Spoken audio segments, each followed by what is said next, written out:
¿Qué tal? Dios les bendiga, les habla Jeremy Solano. Hoy vamos a dar inicio a un nuevo estudio. Vamos a hablar acerca de la providencia. Es un tema que se las trae desde hace tiempo. Había un interés, una intención de parte de ese servidor de involucrarme con este tema. Bueno, ya nos llegó el momento.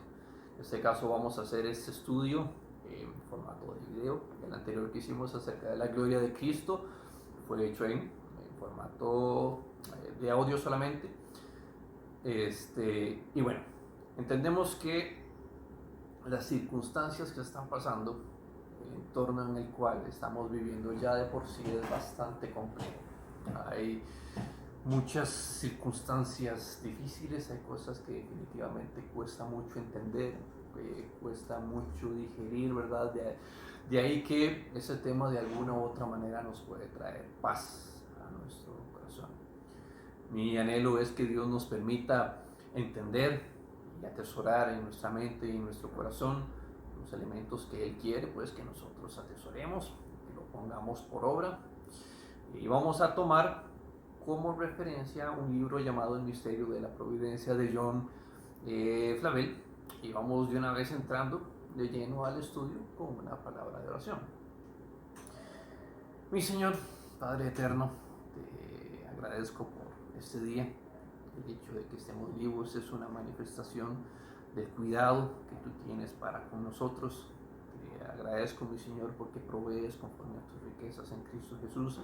Gracias porque nos tienes con bienestar, nos tienes con salud en medio de un entorno bastante difícil, bastante complejo, mi Señor. Tú has permanecido con nosotros. Tu mano se ha manifestado, a veces de forma poderosa, a veces de forma sutil, pero lo cierto del caso es que tienes cuidado de nosotros. Tu obra continúa siendo llevada a cabo en la vida de cada uno de nosotros, y eso nos motiva justamente a alabar y glorificar tu nombre. Te pido, mi Señor, que tomes en tus manos este estudio que vamos a dar comienzo, mi Señor, que podamos atesorar tu palabra, que podamos tomar aquellos elementos que tú tienes para con nosotros, mi Señor, y que de esta manera podamos crecer espiritualmente y podamos confiar cada día más en ti. En Cristo Jesús te lo pido todo. Amén. Vamos a la palabra de Dios, a Salmo capítulo 57, versículo 2. Salmo capítulo 57, versículo 2, dice: clamaré al Dios altísimo, al Dios que me favorece. La grandeza de Dios, su magnificencia es un insondable misterio. La palabra de Dios dice en Salmo capítulo 47, versículo 2: porque Jehová el Altísimo es temible, Rey grande sobre toda la tierra. Eso es algo enorme, mis hermanos, enorme. La benevolencia de Dios, que es un Dios tan grande hacia los hombres, también es un profundo misterio. Salmo 136, versículo 6 dice: porque Jehová es excelso y atiende al humilde. Cuando los vemos por separado, ¿verdad?, adquiere una dimensión importante, pero cuando ambos se mezclan, esta dimensión adquiere tamaños exorbitantes. ¿Cómo puede ser que el Rey de Reyes, Señor de Señores, sustenta todas las cosas para un alma pobre y angustiada?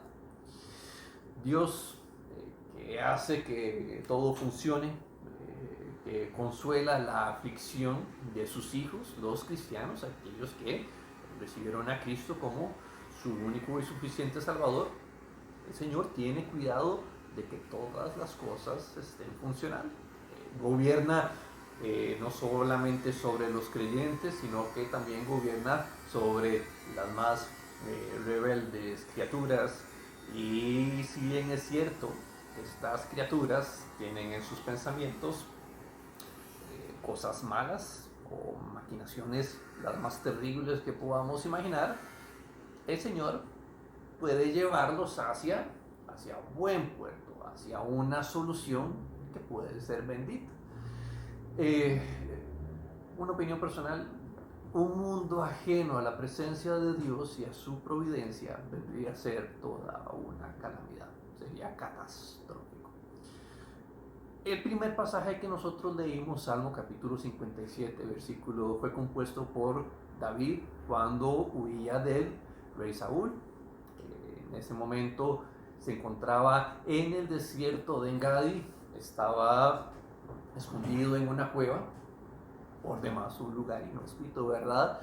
Sin embargo, hasta allá lo fue a perseguir el rey Saúl. David estaba rodeado de enemigos, no había salida hacia ningún camino que lo pudiera, le permitiera escapar, ¿verdad? Y a pesar de estas circunstancias por las cuales David estaba pasando, que por demás eran bastante complejas, bastante peligrosas, David no pierde su fe y permanece en el deber y lo manifiesta por medio de esa oración que él eleva al Señor. Ten misericordia de mí, oh Dios, ten misericordia. Esta frase, esta expresión muestra la magnitud, la dimensión de su angustia, lo dramático del peligro que él está acechando en ese momento. Y solamente la misericordia de Dios lo puede salvar. David confía en Dios protector, es una cualidad a la que él apela justamente para obtener misericordia. Un Dios compasivo que no deja sin protección a quien busque refugio bajo su poder, bajo sus alas, la promesa de que él cuida de aquellos que van a él por protección. De hecho, en Isaías capítulo 26, versículo 3, dice Isaías capítulo 26, versículo 3: tú guardarás en completa paz a aquel cuyo pensamiento en ti persevera, porque en ti ha confiado. Ya el Señor le había extendido su mano previamente, ¿verdad? No en pocas ocasiones. Ya David había pasado por múltiples peligros y de alguna u otra manera eso también estimula la fe de David. ¿Okay? Esto nos lleva justamente al versículo 2 de Salmo capítulo 57. Clamaré al Dios altísimo, al Dios que me favorece. Una ferviente oración que muestra ímpetu, vehemencia. Saúl podía ser alto, pero David clama a un Dios altísimo, y por más que lo intentara, si Dios no autorizaba a Saúl a hacerle daño a David, Saúl simplemente no puede siquiera tocarle. Saúl tampoco tiene muchas personas a las cuales apoyarse, pero si los tuviera, igual esas personas están bajo la autoridad de Dios. Así que si Dios no permite o no ayuda a los colaboradores de Saúl, pues estos mucho menos le van a extender la colaboración a Saúl. David, en estas circunstancias en particular, no tenía medios para escapar de Saúl, mucho menos hacerle frente. Pero cuando David busca el rostro del Señor, él entiende algo: los medios de Dios no están limitados. Sin duda alguna, eso puede ser un enorme apoyo a nuestra fe. Salmo 59, versículo 9, dice: a causa del poder del enemigo esperaré en ti, porque Dios es mi defensa. Si ustedes escuchan como que están cortando metal o algo así, es que están cortando metal allá afuera. Entonces, el ecosistema urbano aquí es un poco ruidoso, no podemos hacer mucho al respecto. Ahora bien, consideremos la providencia del Señor hasta este momento. Muchos casos, igual o más complejos, han sido llevados por el Señor a buen puerto. Salmo capítulo 138, versículo 8. Salmo capítulo 138. Vamos a buscarlo por acá. Versículo 8 nos dice: Jehová cumplirá su propósito en mí. Tu misericordia, oh Jehová, es para siempre. No desampares la obra de tus manos. Todos los resultados y soluciones de la providencia son favorables a los creyentes. La gracia de Dios es en sus promesas. La providencia de Dios en el cumplimiento, en el cumplimiento de ellas. Dicho de otra manera, la providencia vendría a ser el cumplimiento de los propósitos del Señor y sus promesas para con su pueblo. A David la providencia antes no le había fallado, ahora no le va a fallar. No debería ser esta otra excepción. Y por medio de la palabra de Dios nos damos cuenta de que efectivamente el Señor cumplió. Por más dramática que fuera la situación, David sabía en quién creía. Eso nos lleva justamente a considerar algunos aspectos acerca de la providencia divina. Trayéndolo más hacia nosotros, hay ciertos aspectos que pueden darnos una perspectiva más clara acerca de la providencia de Dios.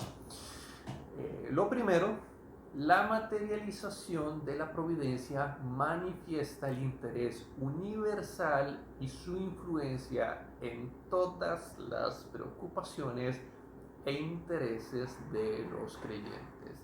Dicho de otra manera, la providencia es universal en la vida del cristiano.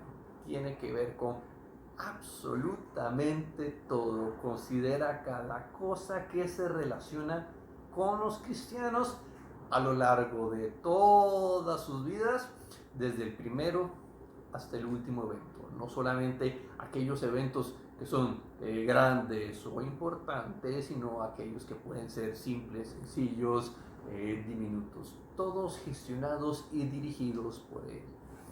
La providencia toca todas esas cosas que nos tocan a nosotros. Ahora bien, no solamente es universal, sino que la providencia es también eficaz. ¿En qué sentido? Bueno, la providencia realiza o cumple el propósito en nosotros. Ella lo que empieza, lo termina.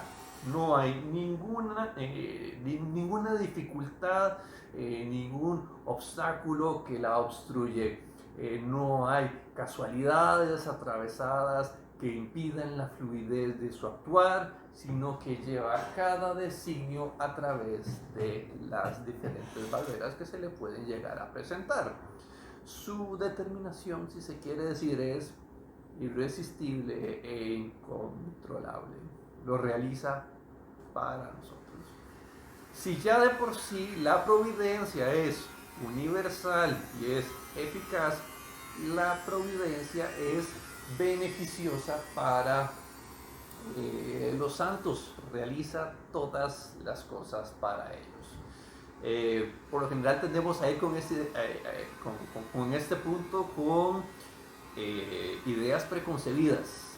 Muchas veces nos toca pasar por circunstancias difíciles, circunstancias adversas, convulsas, en aridez o en tinieblas espirituales, y tendemos a decir, es que todas las cosas son contra mí. Pero lo cierto del caso es que la providencia no va a hacer nada que no sea para el verdadero interés y benignidad en pro de los santos o en pro de los cristianos. Las obras de la providencia no son más que la ejecución de los decretos de Dios y el cumplimiento de su palabra. Si en los propósitos, si en las promesas de Dios lo que hallamos es solamente el bien de los cristianos, entonces todo lo que la providencia haga con respecto a estos propósitos y estas promesas del Señor deben ser entendidos como la realización de todas las cosas para ellos. No hay nada en la providencia que se extiende fuera de eso, y por lo tanto todos los elementos que involucran a la providencia son de bienestar para los cristianos. Ahora bien, además de universal, de eficaz, de beneficiosa, la providencia es consoladora. ¿En qué sentido? Considerar la providencia en días de adversidad o calamidad, pues como estas que estamos pasando nosotros en este momento, pues nos llena de consuelo. Puede ser que vengan situaciones adversas, momentos aciagos, pero ciertamente vida y esperanza inspirarían nuestros corazones en las circunstancias por las cuales de alguna u otra manera nos están tocando pasar.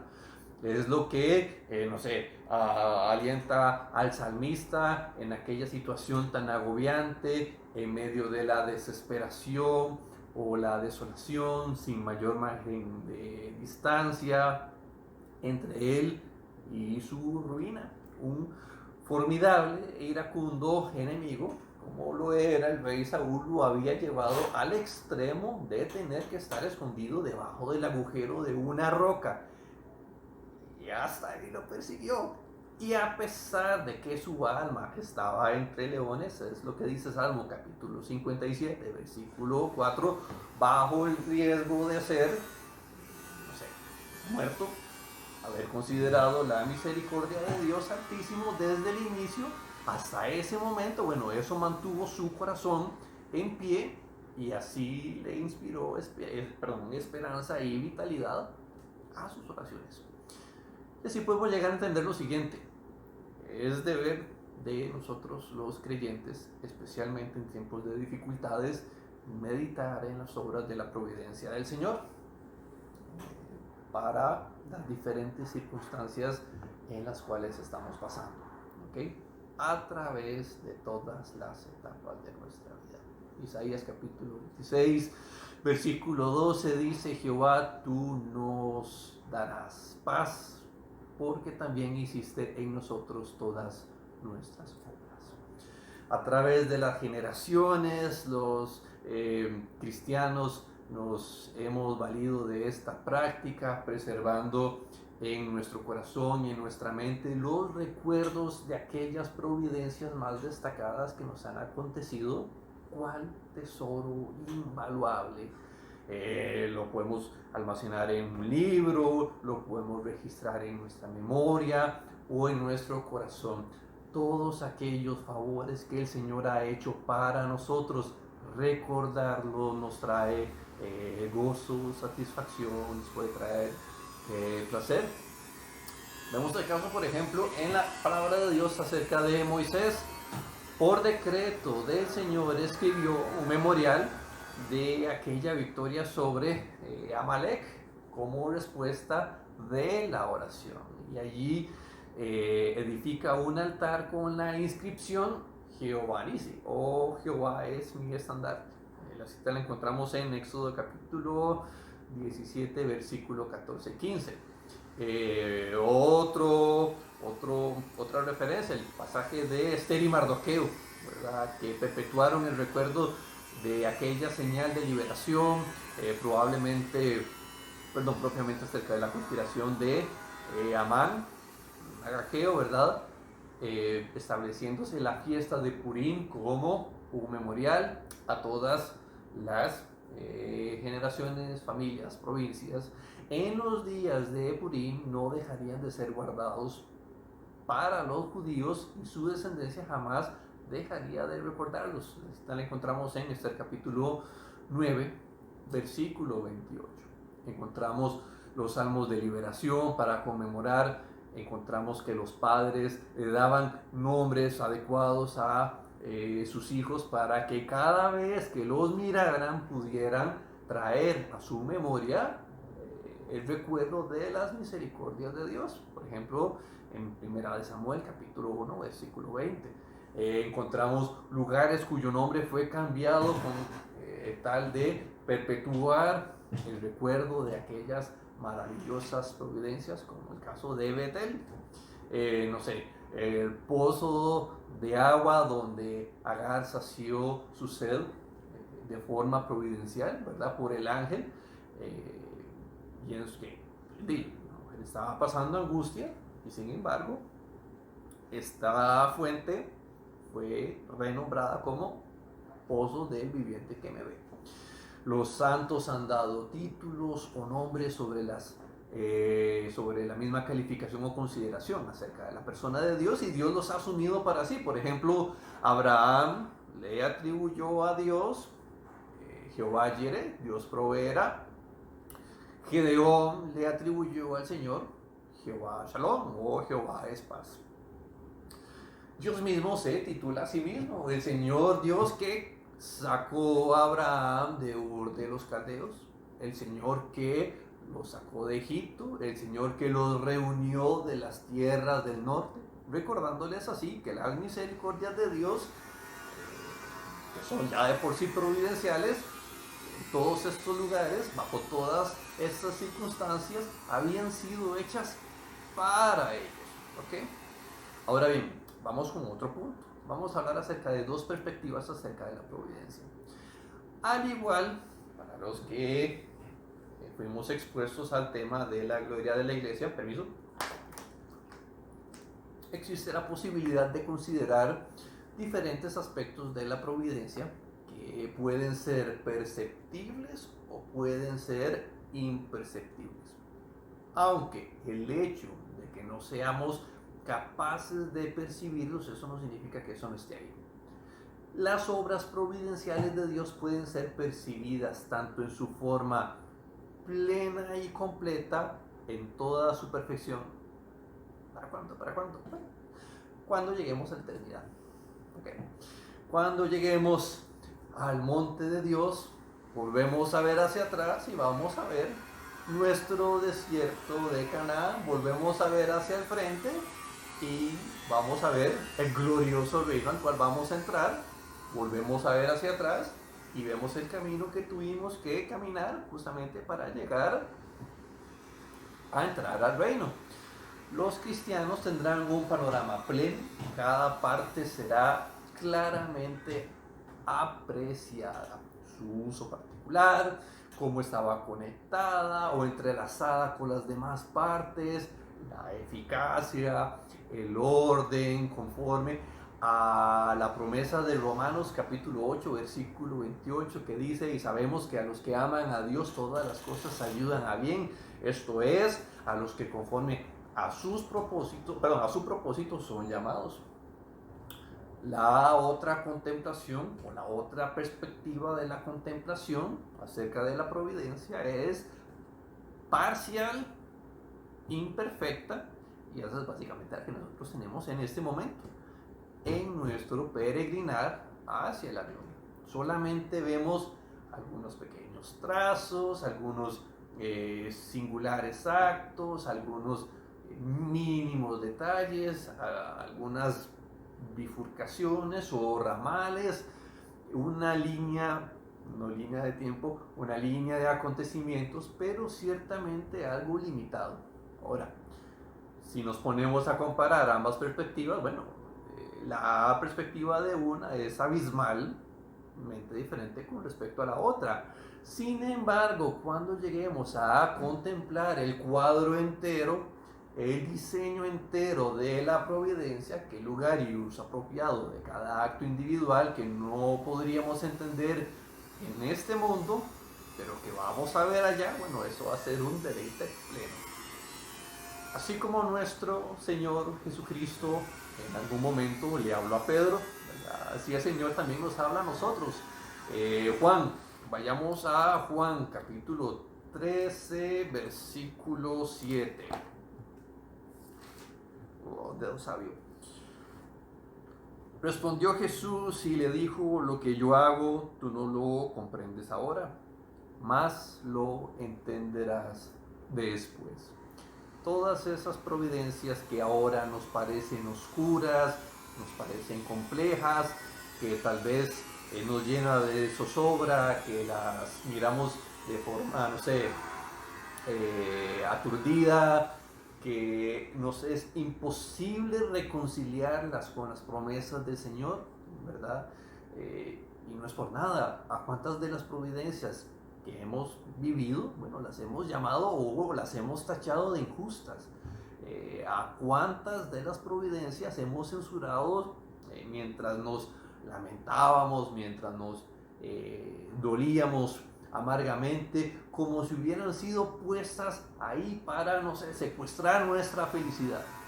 Pero de las lágrimas de tristeza a lágrimas de gozo cuando contemplemos el resultado final de esas sabias e inesperadas obras. Puede ser que en este momento no lo entendamos, pero en el futuro el Señor de alguna u otra manera nos lo puede revelar. Ahora bien, aunque nuestras perspectivas y reflexiones acerca de este tema pueden ser por demás limitadas en comparación con lo que vamos nosotros a ver en el cielo, ciertamente de lo que podemos ver hallamos dulzura, benevolencia, porque caminando a través de ellas es caminar acompañados del Señor. Y si estamos acompañados del Señor, vamos a disfrutar de su presencia, ¿verdad? Así en sus mandatos, así en sus promesas, bueno, así también en sus providencias. Dios puede hablarnos por medio de su palabra, así como por medio de sus obras, que vienen a ser el cumplimiento de su palabra escrita, ¿verdad?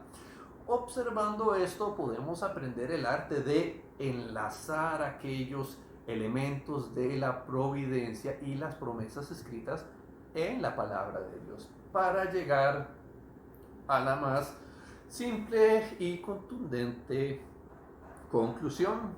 Juan capítulo 17, versículo 17 dice: santifícalos en tu verdad, y hago énfasis en lo que sigue, tu palabra es verdad. De hecho, Isaías capítulo 55, 11, si tras de eso la palabra del Señor es verdad, Isaías 55, 11 nos dice: así será mi palabra que sale de mi boca, no volverá a mí vacía, sino que hará lo que yo quiero y será prosperada en aquello para que la envíe. La palabra y la providencia del Señor se explican entre sí, eventos grandes y pequeños dispuestos por la providencia en sus respectivos tiempos.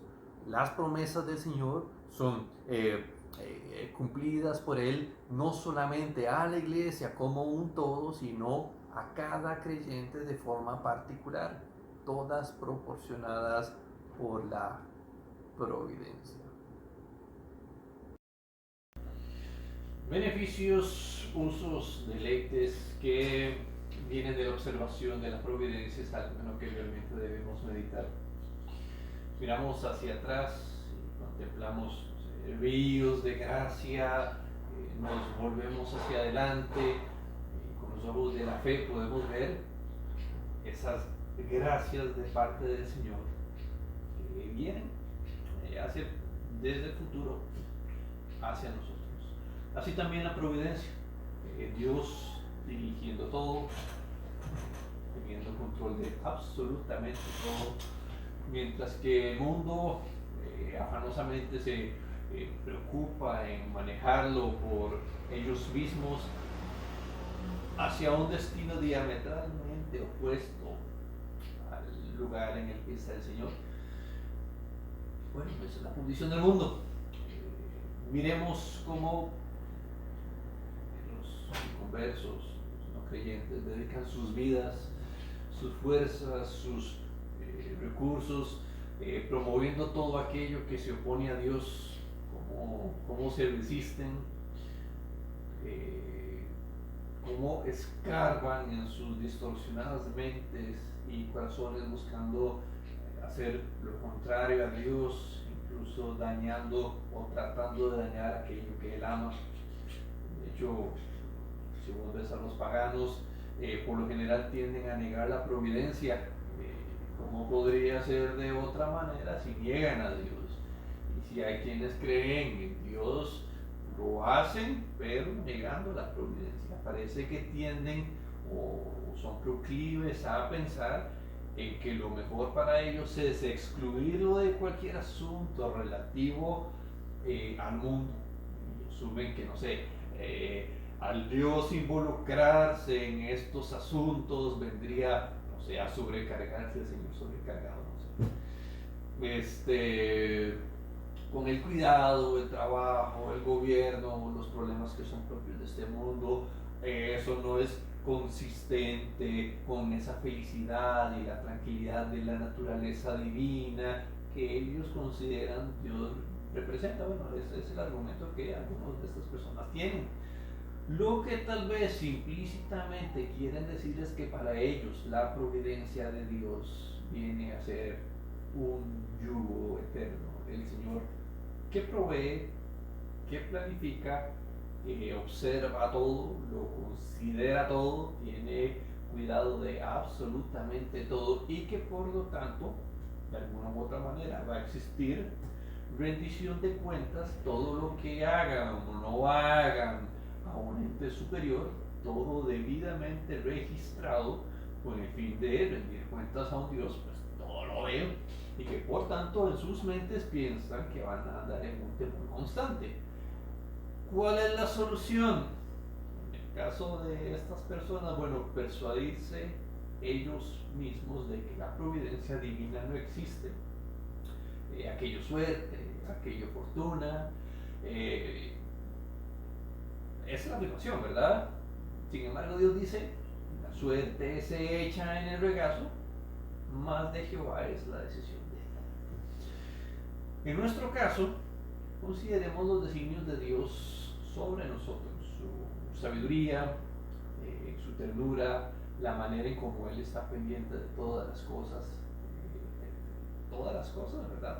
Todas las cosas, todo aquello que concierne con respecto a nuestras propias vidas. Aquellas experiencias en nuestro peregrinar por este mundo, es importante darles trazos a esas huellas de la providencia que nos ha traído hasta el día de hoy y que nos seguirá acompañando durante este peregrinar aquí en la tierra.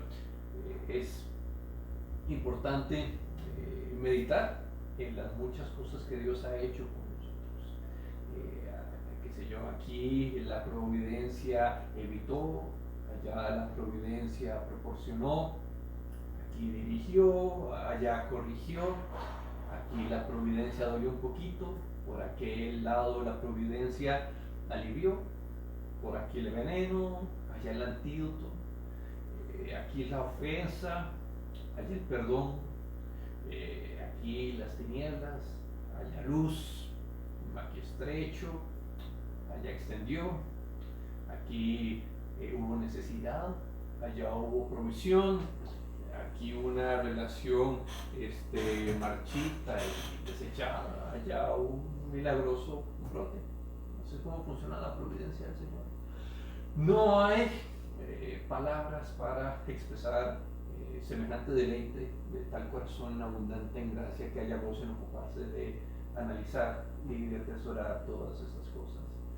De alguna manera este estudio está pensado para encontrar algunas observaciones puntuales de la providencia que se manifiestan en una línea de tiempo. Puede que vayamos a ver patrones y guías generales que nos puedan dirigir en esta actividad. La idea es que quienes estemos participando de este estudio seamos capaces por nosotros mismos de compilar esa historia de la providencia divina de forma particular, de forma personal, aquellas experiencias que tal vez solamente usted conoce, aquellas experiencias que tal vez usted ha vivido, que nadie más las conoce, bueno, tráigalas a la memoria en este momento, considerando el tema de la providencia. O bien, qué sé yo, cómo la providencia del Señor nos junta con otras personas en un momento en particular, en una circunstancia particular, ¿verdad? Se trata de participar, ¿verdad? Ya hemos mencionado previamente que los asuntos de los creyentes son dirigidos por la sabiduría y el cuidado propio de la providencia del Señor. La providencia puede ser tanto general, llevada hacia criaturas racionales, irracionales, animadas o inanimadas. La otra es especial y particular. En ambas, Cristo rige. Cristo es emperador universal. El Señor domina el mundo, pero en el caso de la iglesia lo hace de un modo muy especial. Hay una unión y una influencia sobre la iglesia bastante afectuosa. La iglesia es el objeto de su cuidado. Gobierna el mundo, sí, pero para el bien de la iglesia, ¿verdad? Como cabeza que busca el bienestar de su cuerpo. Ahora bien, hay evidencias que dan razón acerca de la veracidad de este tema. Vamos a mencionar algunas porque este tema se va a extender hasta la otra semana. Entonces la idea es solamente mencionar algunos pocos elementos de una manera general, y la próxima semana Dios primero vamos a profundizar. Puede ser la suspensión del curso natural de las cosas, leyes de la naturaleza que se dicen inquebrantables, márquese partando natural. Que las llamas de un horno de fuego no quemen a 3 individuos, a uno sí, a otros 3 no. Y un cuarto que estuvo caminando dentro del horno, pues no es natural. Muertos que resucitan no es natural. Algo más traído hacia nuestra realidad. Bueno, una persona al que se le declara cáncer terminal, de un momento a otro se le hace un examen y el cáncer desaparece por completo sin razón científica aparente. Son cosas que pueden ir en contra incluso de la naturaleza, ¿verdad? Otra vendría a ser el alivio de las dificultades de los santos, qué sé yo, la sucesión de una serie de eventos naturales que se unen y se asocian para aliviar y beneficiar a los cristianos. En la Biblia, por ejemplo, podemos considerar el caso de Esther, ¿verdad? Cuando Amán, Agageo, perseguía a los cristianos para exterminarlos. Bueno, en este libro hay como mínimo 7 casos de providencia entretejidas entre sí en una línea de tiempo de una manera francamente asombrosa. ¿Okay? Otra, la fuerza en la debilidad. Los judíos derrotan a los madianitas, mano de 300 que dieron al mando, 12 hombres comunes y corrientes cambiaron el mundo. La iglesia cristiana en Roma siendo perseguida, siendo masacrada, y entre más oprimida, más perseguida, más poderosa se hacía, que es algo que nosotros debemos atesorar en este momento.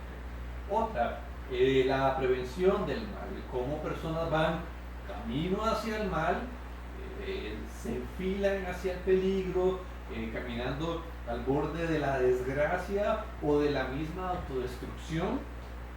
La providencia aparece, los aparta, los desvía y los preserva también.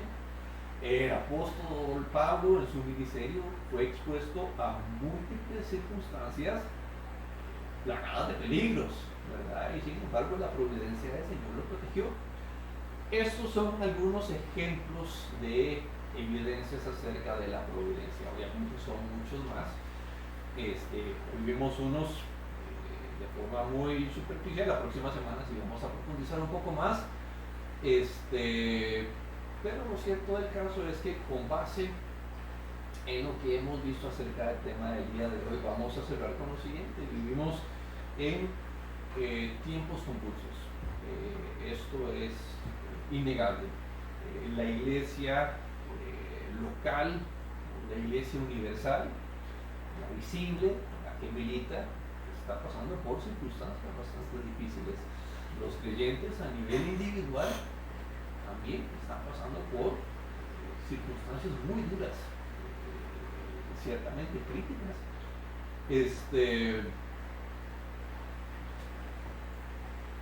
Una de las frasecillas de parte de ese servidor, yo yo le comparto a las personas es descanso en la providencia del Señor. A veces la mano del Señor se manifiesta, de una manera muy poderosa, a veces de una manera muy sutil, pero lo cierto del caso es que ahí está haciendo su obra. El Señor siempre permanece presente. Puede ser que no lo percibamos, pero el hecho de que no lo percibamos no significa que Dios no está ahí.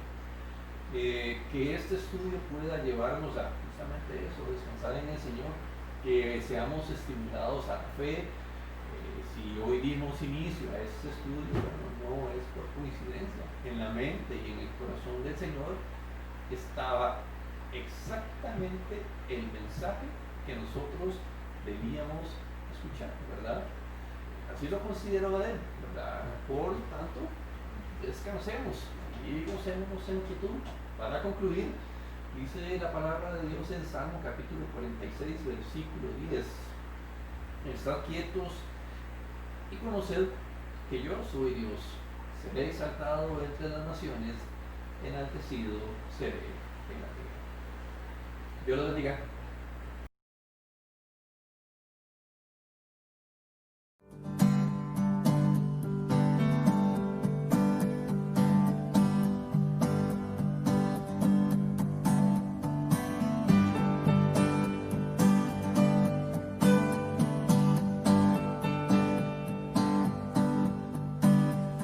Dios quiso